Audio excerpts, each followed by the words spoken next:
Hello everyone, আমি ওনার আবারও চলে এলাম নতুন একটা মিনি ব্লগ নিয়ে। তো সকাল সকাল উঠে বিছানাটা গুছিয়ে আমি চান করে নিয়েছিলাম, তার কারণ আমি এক জায়গায় যাব। তার আগে আমি দুধ হরলিক্সটা খেয়ে নিই। হ্যাঁ, তো তারপর ঝটপট হরলিক্সটা খেয়ে আমি চট করে রেডি হয়ে যাই। দেখো ম্যাজিক, এই দেখো চট করে আমি রেডি হয়ে গেলাম। কি কেমন লাগলো ম্যাজিকটা? তো চলো বেশি বক বক না করে কোথায় যাচ্ছি সেটা বলি। আজকে যাবো একটু স্কুলে, কেননা টিসি দেওয়া হবে। তো তাই মাকে আর আমার গুবলু ভাইজিকে টাটা করে চলে গেলাম রুমাদের বাড়ি ওকে আনতে। আর দেখো ও চলেও এসেছে। আর তারপর গেলাম আরতিদের ঘরে, তারপর ওকে নিয়ে তারপর আমরা ডিরেক্ট স্কুলে। আর এই দেখো আমাদের স্কুল।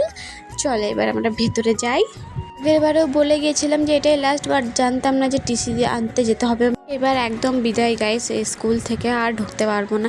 তো ওই যে দেখো সবাই দাঁড়িয়ে আছে, ওরা আমাকে তাড়াতাড়ি রাখছে যে তাড়াতাড়ি তোরটা আমরা খুঁজে রেখে দিয়েছি। কত ভালো দেখো মেয়েগুলো, ওরা আমার স্কুল ফ্রেন্ড, খুবই ভালো ছিল আমাদের বন্ডিংগুলো।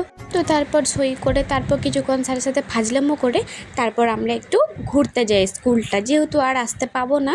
তাই সবাই মিলে একটু গল্প মজা আড্ডা যা হয় আর কি সবাই একসাথে থাকলে। চলো আমাদের স্কুলটা একটু দেখে নাও সবাই, আর আমিও স্মৃতি হিসেবে রেখে দিই সবটা ক্যাপচার করে, যেন আমি সবসময় দেখতে পাই।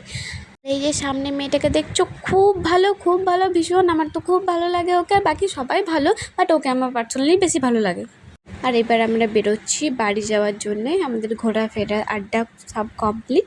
আর এই যে জায়গাগুলো দেখছো, এই খাওয়ার স্টলগুলো, এখানটায় রোজ আমাদের খাওয়া দাওয়া ছিল, বাট এখন শুধু চোখ ভুলিয়ে চলে যাচ্ছি। এটাই হয় না, আস্তে আস্তে সব কিছু পরিবর্তন হচ্ছে। তো আমরা তো বড় হয়ে গেছি, এটা মেনে নিতে হবে, এবার কলেজ যেতে হবে, তাই না? তো চলো এবার বাড়ি যাওয়া যাক। এই দেখো চাপলাম আর আমি নেমেও গেলাম, আমি চলে যাচ্ছি বাড়ি, ওরা গেল ওদের বাড়ি, বাবা ছাড়তে গেল ওদেরকে।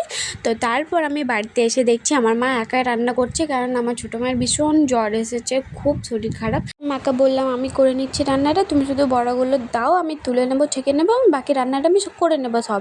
তাই সবটা করলাম, মায়ের হাতে একটু হাত লাগিয়ে দিলাম। তো চলো ভিডিওটা এখানেই শেষ করছি, দেখা হচ্ছে নেক্সট ব্লগের সাথে।